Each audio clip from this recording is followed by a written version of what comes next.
नमस्कार, आप देख रहे हैं आर्थिक टाइम्स न्यूज। आज हमारे साथ है कोलकाता के जाने माने विशिष्ट आईनजीवी नीलांजन भट्टाचार्य, जिनसे हमारे रिपोर्टर ने वर्तमान राजनीतिक परिस्थिति पर सभी प्रकार के प्रश्न किए और उन्होंने शांत भाव से उत्तर दिया।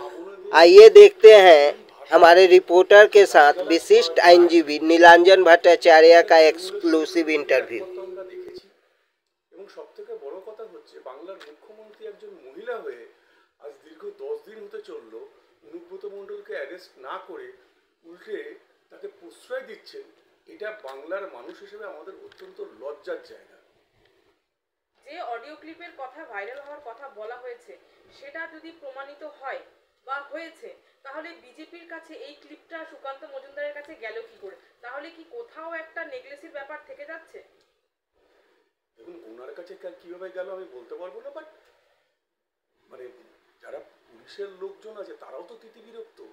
আলটিমেটলি পুলিশেরই তো মা বোনকে, মা স্ত্রীকে মানে ওইভাবে অশ্রাব্য ভাষায় গালিগালাজ করা হয়েছে। তো তারা তো জানে যে তারা সরকারকে জানিয়ে কোনো লাভ নেই, উল্টে সেই পুলিশ অফিসারকে হয়তো 2 দিন পর ক্লোজ করে দেবে। তো তারাও জানে যে পশ্চিমবঙ্গের রেমেডি হচ্ছে ভারতীয় জনতা পার্টি, তাই তারাই হয়তো পাঠিয়েছে।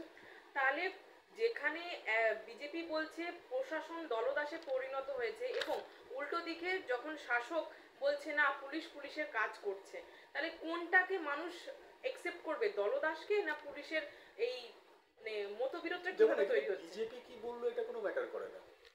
মানুষ প্রতিদিন ধরে কি দেখছে তারা নিজেরাই উপলব্ধি করতে পারছে। এখানে কোনো আইনের শাসন চলে না, এখানে শাসকের আইন চলে। এবং বারে বারে হাইকোর্টের বিভিন্ন রায়েতে আমরা এটার প্রতিফলন দেখেছি। পোস্টপোল ভায়োলেন্সের সময় যখন আপনার যে স্পেশাল কমিটি তৈরি হয়েছিল, সেই কমিটি যখন বিভিন্ন জায়গায় ঘুরে এসে হাইকোর্টের রিপোর্ট জমা দিয়েছিল, সেই রিপোর্টের শুরুটা হয়েছিল যে পশ্চিমবঙ্গে কোনো আইনের শাসন নেই, এখানে শাসকের আইন চলছে। তো একটার পর একটা ইলেকশন, পোস্টপোল ভায়োলেন্স, বিভিন্ন মানে পুলিশের বিরোধীদের প্রতি যে আক্রমণ, বেসিক্যালি পশ্চিমবঙ্গটা এখন মানে একটি প্রাইভেট লিমিটেড কোম্পানি আর তার কিছু পুলিশ কর্মচারী চালাচ্ছে।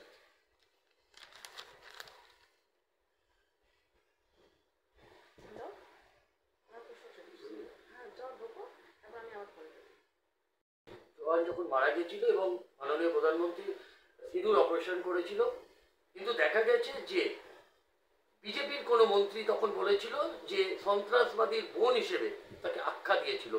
তো কি মনে করছেন আজকে মানুষ কতটা তাহলে গ্রহণ করবে আজকে বিজেপিকে? মানে এইটা বিজেপির যে মন্ত্রীর এই স্টেটমেন্টটা দিয়েছিলেন, সেই স্টেটমেন্টটাকে ভারতীয় জনতা পার্টি কখনোই এন্ডোর্স করেনি। ওটা ওনার ব্যক্তিগত মতামত ছিল এবং দলমত নির্বিশেষে, এবং একজন আইনজীবী এবং ভারতের নাগরিক হিসেবে আমিও এটার অত্যন্ত ধিক্কার জানাই।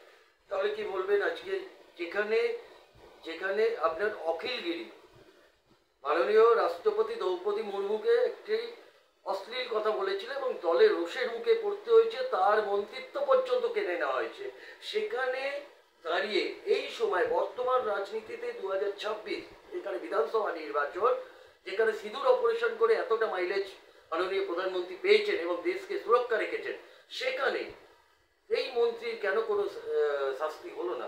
কি মনে করছেন আপনি? আমার মনে হয় দল আলটিমেটলি নিশ্চয়ই এর বিরুদ্ধে কোনো ব্যবস্থা নেওয়া উচিত। দেখুন, মানে ভারতবর্ষের বুকে একটা ধর্মনিরপেক্ষ রাষ্ট্রে শুধুমাত্র একজনের পদবি দিয়ে তাকে বিচার করা যায় না, তার কাজ দিয়ে বিচার করতে হয়। আজকে সোফিয়া কুরেশি ভারত মায়ের যেমন একজন উজ্জ্বল সন্তান, আবার ঠিক সেরকম ভাবেই আফজল গুরু উনি একজন সন্ত্রাসবাদী। এই দুটোকেই স্বীকার করতে হবে। শুধুমাত্র সোফিয়া কুরেশি ইসলাম ধর্মাবলম্বী বলে তাকে সন্ত্রাসবাদীর বোন বলা, এটা ভারতবাসীর লজ্জা এবং এটা আমাদের সংবিধান বিরুদ্ধ। 2026 বিধানসভা ভোটের আগে যেখানে স্বরাষ্ট্রমন্ত্রী অমিত শাহ যেখানে ইন্ডোরে একটি সভা করে গেলেন, সেখান তারপরেও দেখা যাচ্ছে যে বিরোধী দলনেতা থেকে আরম্ভ করে একের পর এক ওনাকে কটূক্তি করছে। তো একটা যেখানে শুভেন্দু অধিকারী বিরোধী দলনেতা যেখানে একটা হিন্দু হিন্দু ভাই ভাই বলে যেখানে একটা ভোটের রাজনীতি একটা করছে, তো আজকে মুসলিম সম্প্রদায়ের লোক অর্থাৎ সংখ্যালঘু তারা তাদের ভোটটা কি মানুষ বিজেপি পাবে না বলে কি একদম 100% শিওর? দেখুন, একটা কথা প্রথমেই আপনাদের মানে আপনাদের মাধ্যমে সবাইকে বলে দিই, মানে জানানো উচিত, সেটা হচ্ছে যে বিজেপি কখনোই মুসলিম বিরোধী নয়। বিজেপি ভারতবর্ষের বুকে সে হিন্দু হোক, সে মুসলিম হোক, সে খ্রিস্টান হোক, সে যে ধর্মাবলম্বী হোক না কেন, তার প্রথম এবং প্রধান পরিচয় হচ্ছে সে ভারতীয়। এবং বিজেপি প্রত্যেকটা ভারতীয়কে সম্মান করে, তাদেরকে শ্রদ্ধা জ্ঞাপন করে। আজকে আমাদের ভারতবর্ষের ভারতরত্ন আব্দুল কালাম স্যারকে রাষ্ট্রপতি বিজেপি যখন সরকারে ছিলেন তখনই নির্বাচিত করা হয়েছিল। আজকে বিসমিল্লাহ খান, যিনি 1947 সালে দেশ যখন স্বাধীন হয়েছিল লালকেল্লায় যিনি সানাই বাজিয়েছিলেন, তো তাকে ভারতরত্ন পেতে দীর্ঘ 50 বছর অপেক্ষা করতে হয়েছিল এবং সেটা বিজেপির সরকারই দিয়েছিল। বিজেপি জাতীয়তাবাদী একটি রাজনৈতিক দল এবং সেই জাতীয়তাবাদী রাজনৈতিক দলের ক্ষেত্রে সে হিন্দু হোক, মুসলিম হোক, সে যদি ভারতবর্ষ এবং ভারতবর্ষের রাষ্ট্রের প্রতি তার শ্রদ্ধা, তার ভালোবাসা থাকে, সে আমার ভাই, সে আপনার বিজেপি প্রত্যেক, এবং সব থেকে বড় কথা বিজেপির পরিচালিত যে রাজ্যগুলো আছে তাতে যত প্রকল্প হয়েছে, জনমুখী প্রকল্প, আপনারা দেখাতে পারবেন একটা প্রকল্প হিন্দু মুসলিম বলে আলাদা আলাদা করে হয়েছে? তা তো কোনোদিন হয়নি। হ্যাঁ, বিজেপি বিরোধিতা করে।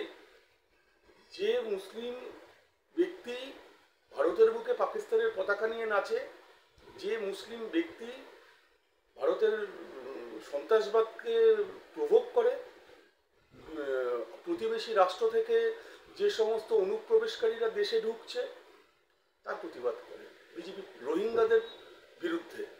কিন্তু যারা ভারতের মানে জাতীয়তাবাদকে সমর্থন করে, সে যে কোনো ধর্মাবলম্বী হোক না কেন, তারা প্রত্যেকেই বিজেপির কাছে অত্যন্ত শ্রদ্ধার ব্যক্তি এবং এখানে কোনো রকম ধর্মের জায়গা নেই।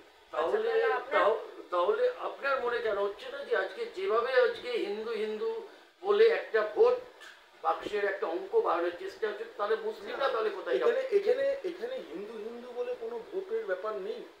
আজকে ধরুন মুর্শিদাবাদে যে ঘটনাটা ঘটেছে, সেখানে কিছু মুসলিম সম্প্রদায়ের লোক তারা প্রশাসনের মদতে, এবং যেখানে দেখা যাচ্ছে যে পুলিশ নিষ্ক্রিয় থেকেছে, হিন্দুদের বাড়িতে গিয়ে সেখানে ভাঙচুর হয়েছে, বিজেপি সেই ব্যক্তিদের বিরুদ্ধে, অবশ্যই তাদের বিরুদ্ধে, তাদের উপযুক্ত যাতে শাস্তি হয় তার জন্য দরকার হলে বিজেপির রাস্তায় নেমে প্রতিবাদ করবে। কিন্তু আজকে যখন সেই দাঙ্গাতেই কোনো মুসলিম ভাইয়ের দোকানে ভাঙচুর হয়েছে, আমরা তাদের বিরুদ্ধে নয়, তারাও আমাদের মতো সাফারার এখানে। আর যদি মানে যে হিন্দুদের বাড়িতে ভাঙচুর হয়েছে, আমরা তাদের পাশে থেকেছি, প্রশাসন থাকছে না, আমরা থেকেছি, আমরা তোষণের বিরুদ্ধে। আমরা তো বলছি না যে বিজেপি আসলে বিজেপি এমন প্রকল্প নিয়ে আসবে যা শুধু হিন্দুদের জন্য হবে, সবার জন্য হবে। পশ্চিমবঙ্গের যতজন নাগরিক আছে সবার জন্য হবে। ভারতবর্ষের যত প্রকল্প আছে সবাই হিন্দু মুসলিম নির্বিশেষে পায়। কিন্তু পার্টিকুলারলি একটা কমিউনিটিকে ভোট ব্যাংক বানিয়ে রেখে দেয়া, বিজেপি তার বিরোধিতা করে। আজকে ধরুন আমাদের মোদিজির নেতৃত্বে বেশ কিছু জনমুখী প্রকল্প, যেমন বিশ্বকর্মা প্রকল্প, আপনি পশ্চিমবঙ্গের বুকে কোথাও এই বিশ্বকর্মা প্রকল্পের সুবিধা পেয়েছে কোনো মুসলিম ভাই আপনি আমাকে দেখাতে পারবেন? অথচ আমাদের মুসলিম সম্প্রদায়ের মধ্যে বেশিরভাগই রয়েছে যারা হয়তো এই কুটির শিল্প বা এই হাতের কাজ করছে। আজকে তো তাদের জন্য এই বিশ্বকর্মা প্রকল্প অত্যন্ত গুরুত্বপূর্ণ ছিল। আজকে পশ্চিমবঙ্গের বুকে আপনারা কোথাও কোনো মুদ্রা ব্যাংকের দেখেছেন, সাইনবোর্ড দেখেছেন?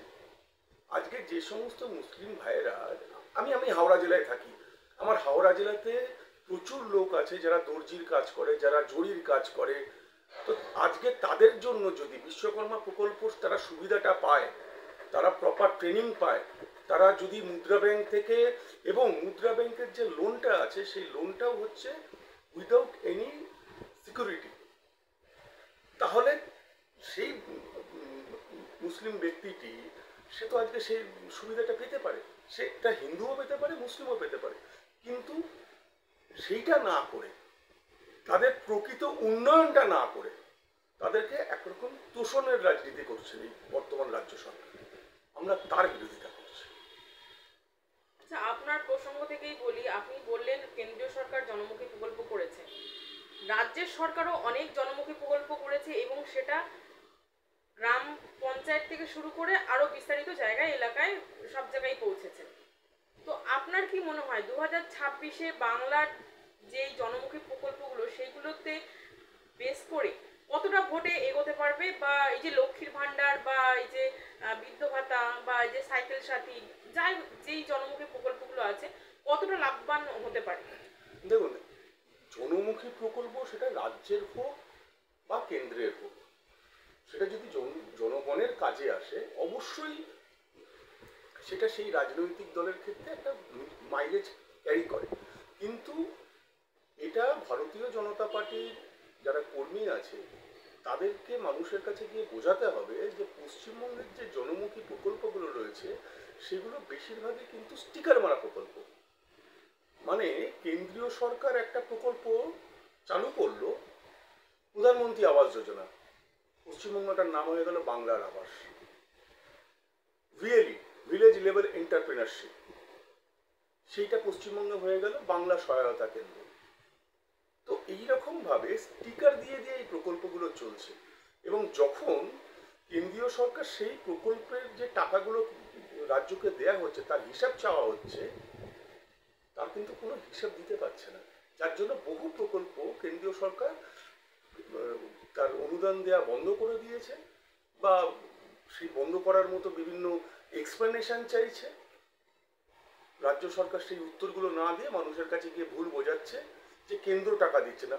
তো সব প্রকল্প যদি রাজ্য সরকারেরই হয় তাহলে কেন্দ্রের টাকার জন্য দিল্লিতে গিয়ে কেন তারা ধর্ণা দিচ্ছেন? তো পশ্চিমবঙ্গের যা প্রকল্প তার বেশিরভাগ প্রকল্প হচ্ছে স্টিকার মারা, এটা বাংলার মানুষকে বোঝাতে হবে।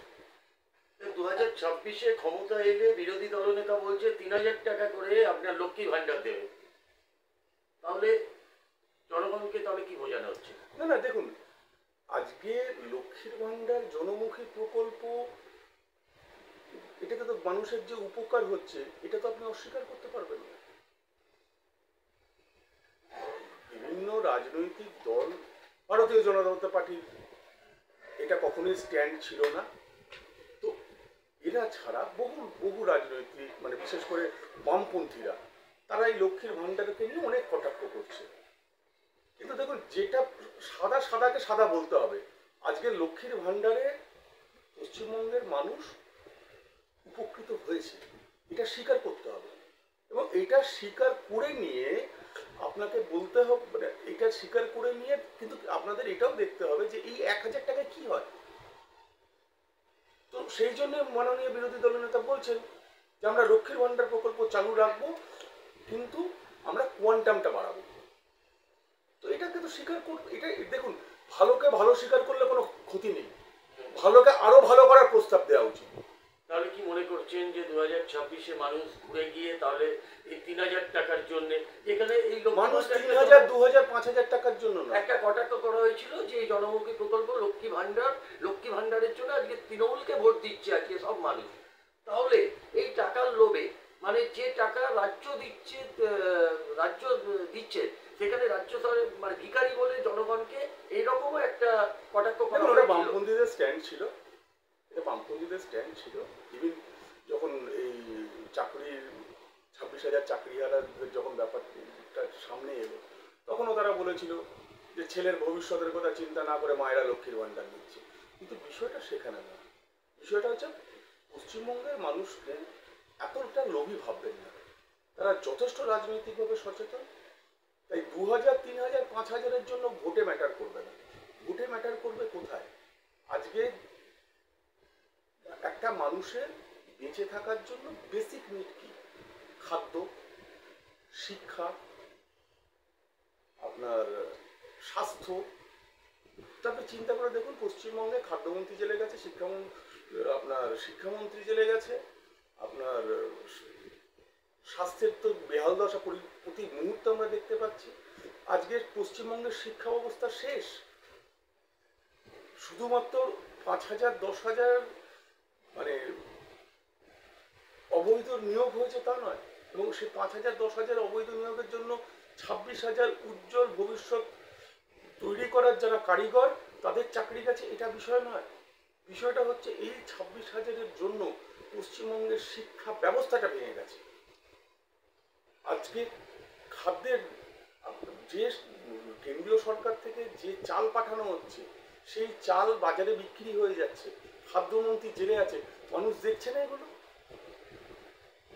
আজকে পশ্চিমবঙ্গে কারোর অনুপ্রেরণায় সুলভ শৌচালয় উদ্বোধন হচ্ছে, কিন্তু আপনি আমাকে দেখাতে পারবেন পশ্চিমবঙ্গে কোনো মানে এমপি বা এমএলএ লাস্ট 14 বছরে কতগুলো কারখানার উদ্বোধন করেছেন? তারা মনসা পুজো, শীতলা পুজো, দুর্গা পুজো, কালী পুজো সবের উদ্বোধন করে বেড়াচ্ছেন। কারখানার উদ্বোধন হয়েছে? কারোর অনুপ্রেরণায় কারখানার উদ্বোধন হয়েছে?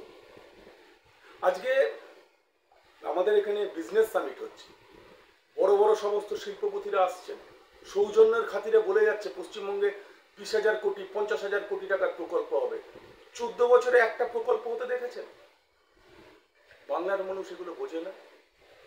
14 বছর ধরে আজকে এটা দেখতে দেখতে বাংলার মানুষ নিজেরা বুঝতে পারছে যে এই 2026 বাংলার অস্তিত্বের লড়াই, 2026 ভবিষ্যৎ প্রজন্মের অস্তিত্বের লড়াই। তাই 2000-3000 নয়, মানুষ সচেতনভাবে 2026 সালে গিয়ে তারা ব্যালট বক্সে এই প্রমাণটা দেবে। अच्छा सर, আমার একটা প্রশ্ন, পশ্চিমবঙ্গে দেখা যাচ্ছে হিন্দু পপুলেশনটা কম হয়ে যাচ্ছে, অনেক রাজ্যে ধীরে ধীরে বিলুপ্ত হচ্ছে, এটা নিয়ে কি বলবেন? দেখুন, প্রথমে আপনাকে এটা বুঝতে হবে যে পশ্চিমবঙ্গের ভৌগোলিক মানে অবস্থানটা কি। একটা বিশাল বাউন্ডারি আমরা বাংলাদেশের সঙ্গে শেয়ার করছি, আমরা নেপালের সঙ্গে শেয়ার করছি। আজকে 2014 সালের পর এই সমস্ত বর্ডারগুলোতে কাঁটাতারের কাজ চলছে, কিন্তু তা সত্ত্বেও সেখানে অনুপ্রবেশটা হচ্ছে। এবার এইখানে মানে এটাকে আটকানো সম্ভব যদি কেন্দ্র রাজ্য একসঙ্গে এই অনুপ্রবেশ রোধ করতে পারে। কিন্তু আমাদের এখানে যেটা আমরা দেখতে পাচ্ছি যে বাংলাদেশ থেকে যদি কেউ আসে, রিসেন্টলি আমরা গত 2 দিন ধরে ঘটনা দেখা যাচ্ছে যে বাংলাদেশে 5ই আগস্ট আন্দোলনের অন্যতম মুখ আমাদের দক্ষিণ 24 পরগনার বাসিন্দা। তো তারা যদি পশ্চিমবঙ্গে ঢুকে যাওয়ার পর তার সঙ্গে রোহিঙ্গাদের অনুপ্রবেশ, এটা তো আজকে সর্বজন বিদিত। তারা পশ্চিমবঙ্গে ঢুকে যাচ্ছে, পশ্চিমবঙ্গে ঢুকে তারা রেশন কার্ড পেয়ে যাচ্ছে, ভোটার কার্ড পেয়ে যাচ্ছে, আধার কার্ড পেয়ে যাচ্ছে। তো আলটিমেটলি দেখা যাচ্ছে যে এই অনুপ্রবেশকারীদেরকে রাজ্য সরকার তাদের ভোট ব্যাংক বলে মনে করছে। তো যতদিন এটা চলতে থাকবে, যেগুলো আমাদের সীমানাবর্তী যে জেলাগুলো রয়েছে সেই জেলাগুলোতে সমস্যা আসবেই। সেখানে জনসংখ্যার যে বিন্যাস, সে বিন্যাসটা ঘেটে যেতে বাধ্য।